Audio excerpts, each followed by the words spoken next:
recreated on screen something that you went through. Can you talk a bit about that? Is this the first time that you've seen the film? No, ma'am. This is I believe it's the third or fourth time all the way through. I watched it the first couple of times just to make sure that it kind of jived, right?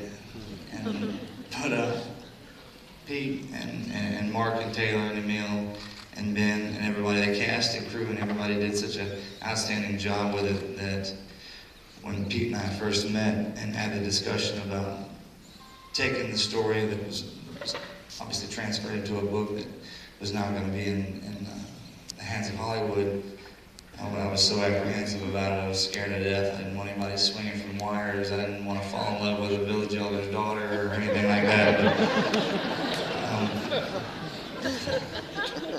Pete nailed it. He said that he's like, don't. You can trust me. I won't let you down. And he didn't. I mean, I think he did an outstanding job with what he did, with what he had to work with. I had no complaints. We talked about it. He allowed me to voice my opinions in any way I saw fit. Whether or not it went over or not was a different story altogether, but Mark was great, and everybody, all the actors, like I said, they really dove head first into what they were doing. I think they knew the magnification of what they were dealing with because of all the deaths and the family members and everything, because it just doesn't stop right there. It's resonated through our whole community. Peter, can you speak to how important authenticity was to you after you read the book? Then what was the process of research? Yeah, I read the book, and I didn't think I was going to have the time to finish it. I ended up locking myself in a room and reading it in one sitting.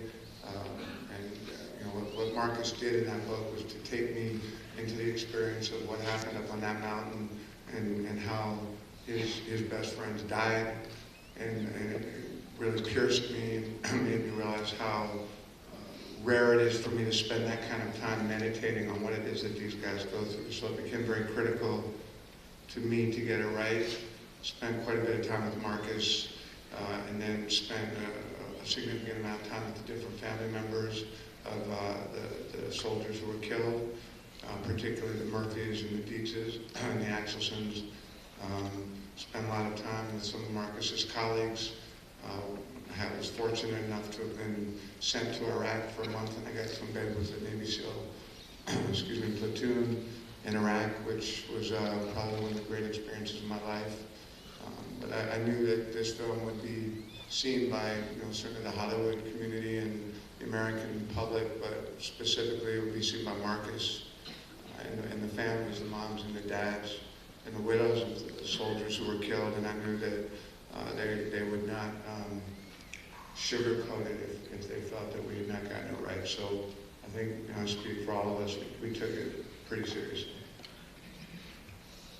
Well, and to speak to Mark, this is a film that just from watching it looks so incredibly physically demanding for an actor to do. Can you talk a bit about the rigors of shooting this film?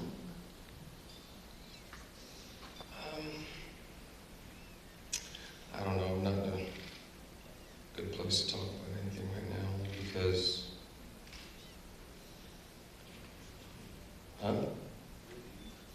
no, I ain't gonna bitch up on you now. I don't do it on my own. But it's just,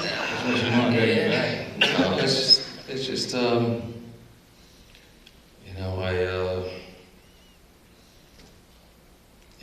for us to talk about what we went through up on that mountain it's just so fake and so false, considering what these guys did and what they went through. And I don't know, I found myself yesterday sitting in counsel's office saying, I don't give a shit. I've been to jail. Nothing's going to make me lose my shit. But seeing the movie again tonight and being reminded of what Marcus went through and having a family and having a wife that I love more than anything and 4 kids that I'd do anything to protect or, in my case, provide for, I don't know, it hit me in a way that just, you know, it's really upset at the fact that those guys will never see their families again. And, you know, for actors to sit there and talk about, oh, went to SEAL training and slept on the mountain. I don't give a fuck what you did. You don't do what these guys did. You just don't. You know? For somebody to sit there and say, well, my job is as difficult as somebody in the military, how fucking dare you? You know? Or you sit in the makeup chair 2 hours and I don't give a shit if you're getting your ass busted and you get to go home at the end of the day. You get to go to your hotel room. You get to order fucking chicken or steak, bottle of Cabernet, whatever the fuck it is. You get back on that mountain and it kind of sucked, but everybody, you know, people talk about what do we do to bond the way those guys bonded. We just knew what they did. It didn't matter. I didn't have to say a word to Emil or a word to Taylor Kitsch or Ben Foster, who's my brother, even though he's the kind of actor who wants to continuously debate the debate and everything else. And I love him for it. I gave him half my salary, whatever I gave him to do it, because I knew how great he was and how important it was for us to be on that mountain together at the end of it. And that I could just look at him and it would break my heart knowing that, God, that's my brother and I may never see him again. But it means so much more than that. I've done the movies where I talk about, God, I trained for 4.5 years and I was the fighter, and fuck all that. It really means nothing. You know, I love Marcus for what he's done. I'm a very lucky guy to do what I do, and I'm proud to have been a part of it.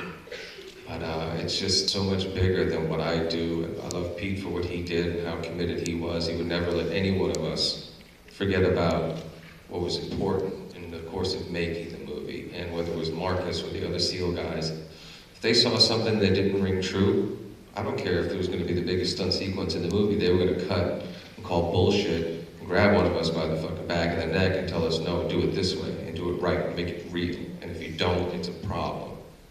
And I was really proud to be a part of that. And I'm sorry for losing my shit. I'm not, like I said, I've been to jail, so I don't give a fuck about any of this stuff, but it means the world to me.